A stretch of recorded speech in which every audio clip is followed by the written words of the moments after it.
मेरे जद फातेह सुल्तान महमद खान ने फातेह मस्जिद की तामीर करने वाले तमाम मजदूरों से कहा कि यह मेरी दिली ख्वाहिश है कि यह मस्जिद मेरे जाती खजाने से तामीर हो। इसके लिए किसी से भी कोई इमदाद ना ली जाए। अल्लाह जन्नत में मकाम दे। आमीन। मौसम गर्मा था, मजदूर थकन से चूर थे और प्यास से भी बेहाल हो रहे थे। एक खातून दही से भरा हुआ एक बर्तन लेकर आई। फातेह सुल्तान महमद खान जब सुबह जागे मस्जिद तशरीफ लाए और जब उन्हें यह किस्सा मालूम हुआ तो उन्होंने पूछा कि इमदाद किसने कबूल की।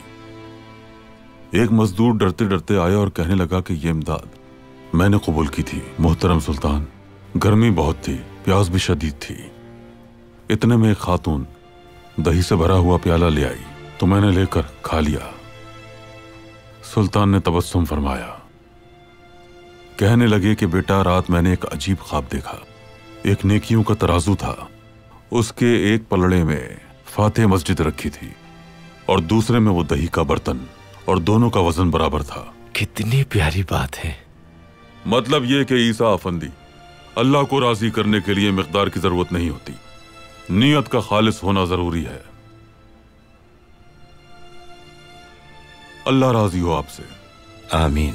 अब हम चलते हैं।